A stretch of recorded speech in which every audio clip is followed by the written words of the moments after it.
Welcome to Quest Club for December 17th, our last meeting of 2021. To begin our meeting today, I believe I don't have in my notes who the invocator is today. I want to thank Fred Haseke for providing the invocation today. So if I look good, it's because of Fred.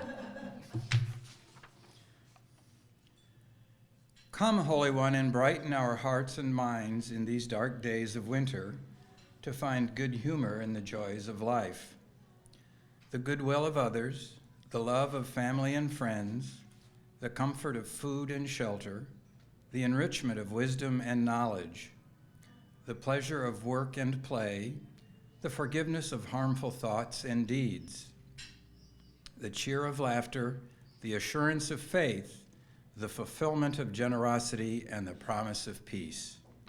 May what we do, O Holy One, brighten the days of those we greet with your good humor and joy, and give them peace. Shalom. Thank you, George and Fred. Before we begin the paper today, I have something that I share every holiday season that I thought I would share with you all today. It always, for me, is a good touch point during the season, and I think sometimes in times like we're in right now, when the veneer of civilization can seem a little thin, it's a good touchstone. This holiday season, end a quarrel. Seek out a forgotten friend. Dismiss suspicion and replace it with trust. Write a love letter. Share some treasure. Give a soft answer. Keep a promise. Find the time. Forgo a grudge and forgive an enemy. Listen. Apologize if you were wrong. Try to understand. Examine your demands on others. Think first of someone else. Be kind and be gentle. Appreciate. Laugh a little. Laugh a little more. Express your gratitude. Gladden the heart of a child. Welcome a stranger. Take pleasure in the beauty and wonder of the earth. Speak your love. Speak it again, and speak it yet once again. Today's paper is presented by Dr. David Mohan. David was born in the northwest suburbs of Chicago and moved briefly to Indiana in the 1990s. He was the salutatorian at Canterbury High School in 1993 and graduated with his BA in neuroscience at the age of 19 from Indiana University. He went back to Chicago for his master's in medical physiology and then to Detroit for his doctorate in medicine from Wayne State University. He trained in and is board certified in family medicine, internal medicine, sleep medicine, and geriatrics. David did his postdoctoral studies in clinical physiology at Wayne State before moving back to Indiana 7 years ago. Dr. Mohan is in active practice at Lutheran Hospital and is one of the medical directors of Lutheran Health Network. David is a classical pianist and a trustee of the Fort Wayne Ballet, as well as an active member of Sycamore Hills Golf Club. He is an avid marksman, fencer, and equestrian, and in 2012, at the age of 36, received knighthood from the French Prime Minister for cultural diplomacy. Today's paper is When Late Night Was Funny. Please welcome David. Thank you, Kathy. Thank you all. To set the stage for this paper, it's necessary to have a broad definition of late-night television programming. Late-night television includes programs between 11 p.m. through 2 a.m. in Eastern and Pacific time zones leading out of prime time. Some of the more prominent late-night talk show hosts include The Tonight Show starring Jimmy Fallon, The Late Show with Stephen Colbert, The Late Late Show with James Corden, Late Night with Seth Meyers, and Jimmy Kimmel Live. Recent former late-night talk shows included Late Night with Conan O'Brien, The Tonight Show with Conan O'Brien, Late Night with David Letterman, The Late Show with David Letterman, The Tonight Show with Jay Leno, who was the most prolific of all hosts, and The Late Late Show with Craig Ferguson. Going even further back was The Tonight Show starring Johnny Carson and Steve Allen, Merv Griffin, and Dick Cavett. The typical format of a late-night talk show includes a comedic monologue, usually including a satirical reference to the daily news, comedy sketches, interviews with celebrities, and a musical guest or stand-up comedy. In recent days, the form has not been as strictly followed, the reasons for which will be reviewed later. One many times approaches a discussion of television programming from a personal angle, point of view in order to lend perspective, and there is some validity to that. There's a strong subjectivity to a discussion of what is entertaining and what is not, what is offensive and what is admissible given its context. Late night television was something truly never viewed to a large extent in my home when I was younger for many reasons. My parents had watched the occasional daytime or late night programs in the early 60s when they were young physicians with busy lives, and as was common in that generation, their careers overwhelmed the majority of their time. Generationally as well, programming was vastly different in the 1960s and 70s when Green Acres, McHale's Navy, Father Knows Best, The Lucy Show, and Mayberry RFD were the feel-good shows of the day. Of course, my parents watched segments of Jack Parr and Dick Cavett and Johnny Carson, but they were personally more in tune with the variety-style show of programming, as on The Ed Sullivan Show, than with Johnny Carson's madcap sketches and interviews with celebrities. They preferred the Red Skelton Show, or the comedy of our hometown boy, Jack Benny, to the Steve Allen Show. As late night evolved and new hosts were added, they lost interest in late night TV. Growing up, I was never allowed to watch the newer programs on late night, mostly because one never knew which guests or styles of comedy would be featured or whether they would be appropriate for children. As an adult, however, I would come home from a long day at work and want to unwind by watching my favorite shows, including Everybody Loves Raymond or Home Improvement, followed by some late night TV. I was drawn to those hosts that catered to my own sense of humor, whether it was Conan O'Brien's ridiculous hair and puppet-like antics, or Craig Ferguson's nonsensical interviews with popular celebrities and his dancing pantomime horse. Late night programming had, of course, a few political jokes, but they were cursory and generalized, without an air of hostility as a part of their monologues, before interviews starring interesting guests. There were musical impressions by Ariana Grande and Celine Dion, hosted by Jimmy Fallon. There was Jay Leno's hilarious take on the headlines of the day, mostly misprints from newspapers and other lighthearted takes on the daily news. It was a medium through which we had something in common, the ability to laugh at ourselves and at each other in a healthy, non-overly political, non-judgmental way. It gave us a chance to relax and share a joke about human foibles, both at the national and the personal level, a series of programs that made us happy and with which one could forget the trials of the day with good humor. There was decency in late night. Late night came to a screeching halt with 9/11.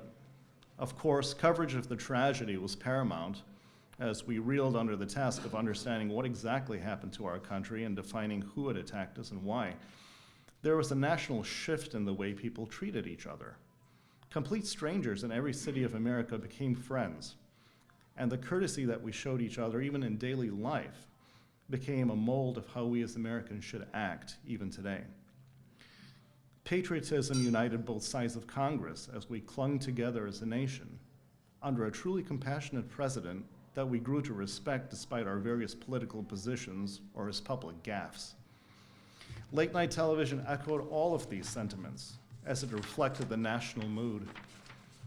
Even the coping mechanism of humor was graciously paused, and shows like Letterman from New York eschewed the usually irreverent monologue to address us from the heart.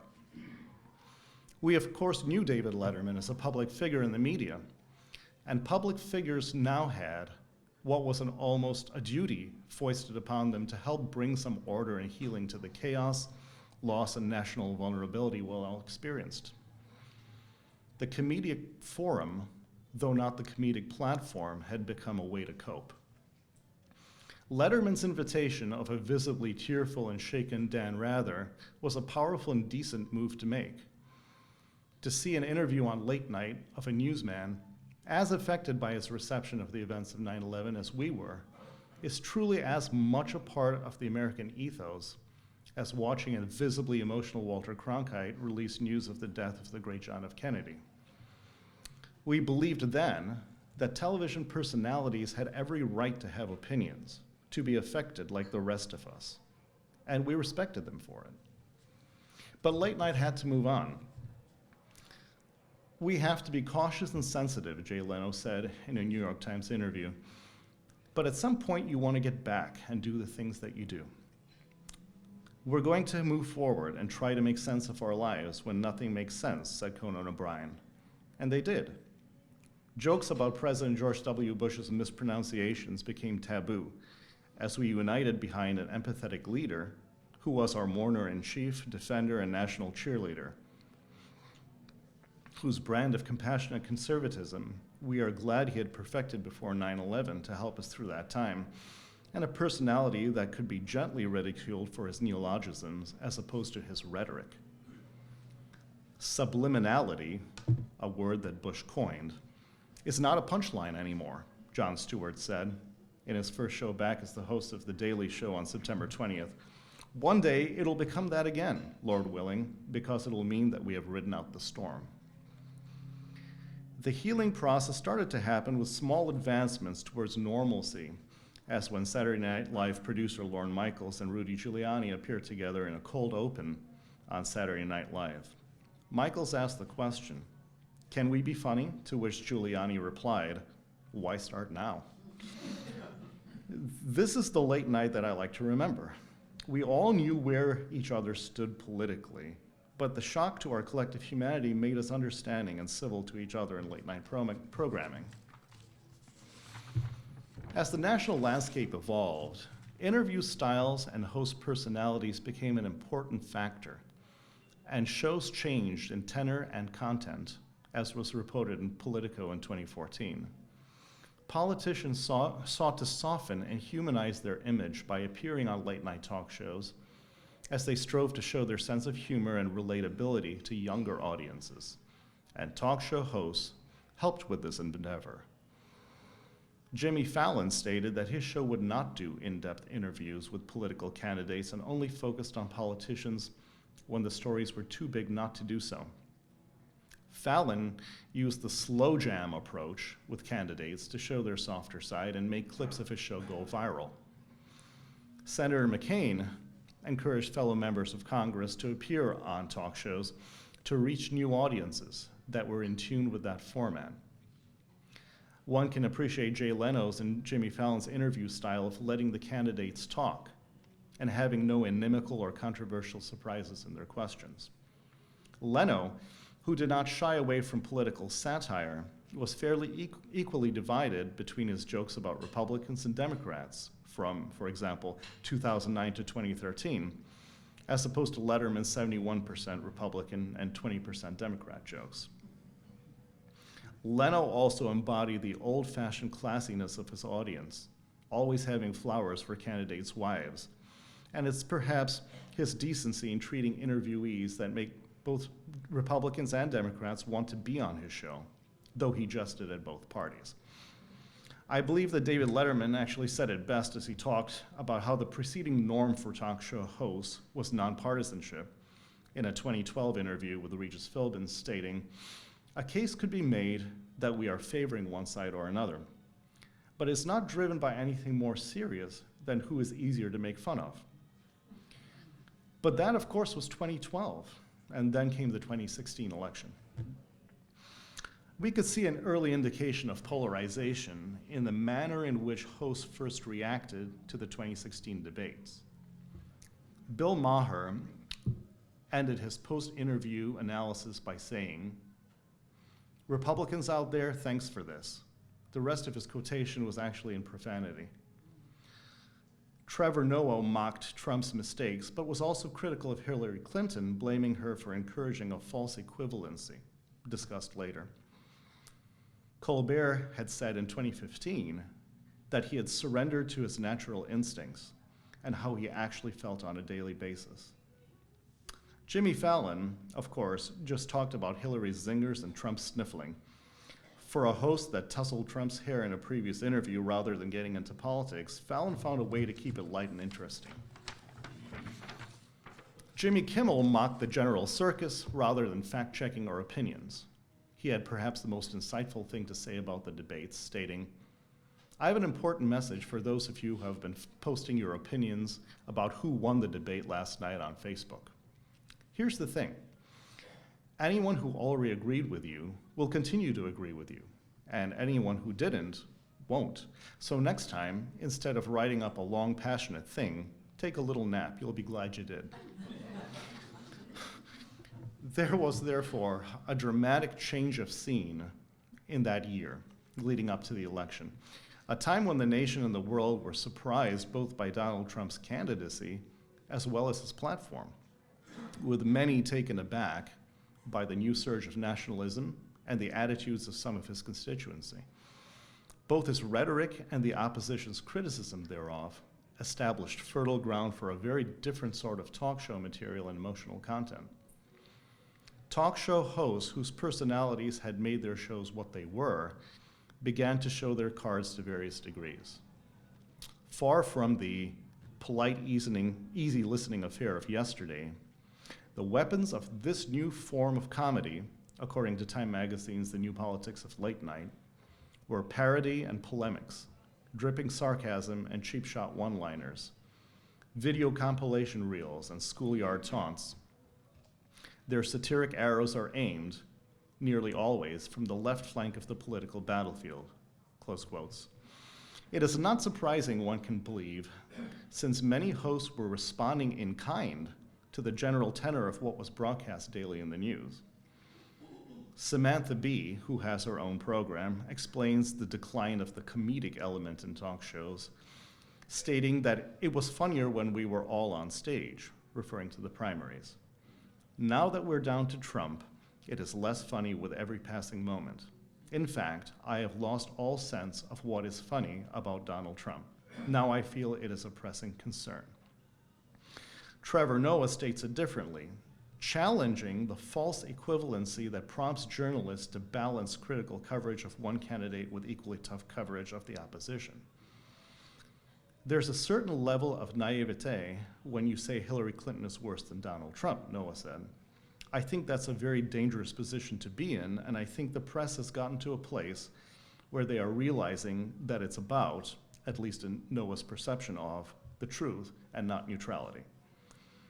The Berkeley Political Review stated that the sense of impartiality has vanished from the modern late-night landscape. There's no example of any kind of sustained attack like this on a politician. There's a horde of writers writing jokes about Donald Trump every single night. According to Robert Lichter, professor of political communications and sociology at George Mason University, in 1 year, in 2017 alone, there were more than 3,100 jokes made about Trump during late-night programs. He stated that Trump had turned comedians into watchdogs. Instead of focusing on pop culture and Hollywood, they began to dissect Trump's policies and speeches on air. A writer for Late Night with Seth Meyers stated that they were not writing about Trump all day because they wanted to. We are writing about Trump because he just somehow manages to dominate every minute of every news cycle. I look forward to the day he does not, close quotes. The aforementioned article remarks that while one could argue that this may be no different than just following the material like those before them, there is a sense of intellectual and moral superiority at play here that is unique to the present era and extends beyond the bounds of attacks on the president to include Republicans at large. It was as if Trump had become an archetype of the American conservative to many hosts, who went beyond their castigation of perceived manners and lack of empathy and generalized it to the rest of the conservative spectrum. As Jimmy Kimmel had said, everything Donald Trump is doing is bad, bad, bad, and it seems so obvious and is happening anyway. When he criticized some Republicans' opinions about Obamacare, he suggested that they would let his, Kimmel's, son die from a heart condition. He stated later that Republicans should be praying to God for letting the gun lobby run this country because it is crazy. Regarding his relationship with Republican viewers, he stated, "If they're so turned off by my opinion on healthcare and gun violence, then I don't know. I probably would not want to have a conversation with them anyway." He would not say good riddance, but rather riddance. When Vulture.com asked him whether the days of late-night comedy were over, he responded, "Maybe we will never go back. Maybe the days of fun are over." The Atlantic states that Republicans see jokes by Jimmy Kimmel, Stephen Colbert, and Seth Meyers as representative of the major networks: HBO, Comedy Central, TBS, ABC, CBS, and NBC, that the great entire media landscape loathes them, their values, their family, and their religion. The persistent dismissal, according to the Berkeley Review, of any and all forms of conservatism by late-night comedy has effectively alienated Republicans and instilled into the minds of liberals that they are both smarter and morally superior. This does not create a climate for productive political dialogue, something America is desperately in need of. The intense animosity and outright rejection of conservatism at large occurring on comedy stages may be feeding into a dangerous cycle of boomeranging polarization. Close quotes. The alienation of conservatives and the division between viewers can easily be viewed in the context of each late-night host. Looking at the spread of favorability of late-night television amongst Republicans and Democrats, Jimmy Fallon and Conan O'Brien have a 50% or more favorability amongst all viewers, and the rest do not.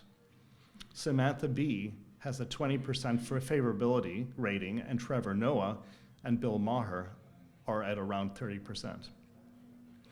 Regarding the divisiveness of the various hosts, James Corden, Conan O'Brien, and Jimmy Fallon have left less division between Republicans and Democrats than Stephen Colbert, Trevor Noah, Bill Maher, Jimmy Kimmel, and Seth Meyers, who are numerically amongst the most polarizing.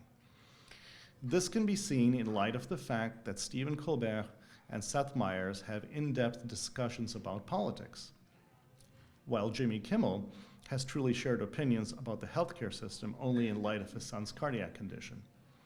Jimmy Fallon tries to stay out of politics altogether and has included both Donald Trump and Hillary Clinton in his show during the 2016 campaigns.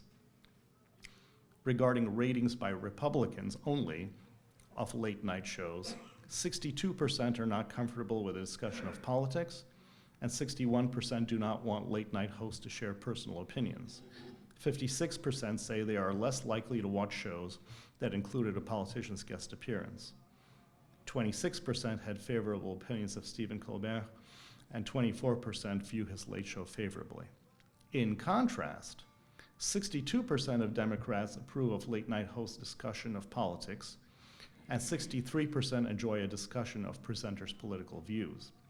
51% would watch a show including a political guest. Both types of viewers, 51% of Republicans and 52% of Democrats, say that late-night hosts lean leftward. Expanding upon this, one can perhaps believe that the nightly diatribe against conservatives is physically exhausting for a large part of viewers of any political leaning to endure when they come to late-night forum to relax and be entertained. I would hope that there is a significant part of the conservative world that cringes at the intolerance and infantile hyperbole in the demonization of Democrats by Republican radio and television talk show hosts. And I hope that there are Democrats who are equally uncomfortable with what is perceived by many as liberal hosts' blanket vilification of the other half of our country. What is surprising is that there are very few moderate voices which seek to temper the dialogue on late-night TV, realizing that the perhaps justified outrage expressed should not be applied to the entire opposition, or better yet, should be limited to political talk shows rather than an entertainment venue. Perhaps then viewership of purely political talk shows may increase and network ratings for late night decrease, with market forces intervening to create new inspired content. For there's a point where fear-mongering and typecasting passes the bounds of satire and entertainment, which was the now obsolescent standard of late night TV. There's also a difference between entertainment and discussion. There's a place for political punditry, but unless late night hosts have served in the House, the Senate, the armed forces, held a cabinet position or a doctorate in political sciences, or have a track record of a distinguished newscaster like Dan Rather or Walter Cronkite, are they not simply an everyman? Perhaps they are, but an everyman with a very ready platform, a stage hijacked from the increasingly forgotten art of entertainment, who makes public a personal rant about their own convictions. When Seth Meyers of Late Night with Seth Meyers spoke at the White House Correspondents' Dinner, he urged Trump to drop out of the race and simply play the president in an NBC series instead, saying, "You would be able to be the president you want to be, but without the bothersome irritation of the press, the voter, or the pesky Constitution." Meyer stated in an interview that NBC is fully on board with his style of late night television, saying, "Not only have they gotten out of the way, but they've pushed the show to be what it is now." Trevor Noah has an insightful take on the perception of talk shows by the American people. He was fascinated that people said, "Your job is to stop Trump." He believed that satire was giving people a false sense of activism when they retweeted clips of his show. I believe this is part of the reason that the viewership allows talk show hosts to continue expounding their beliefs from this platform. How truly does late night programming influence society?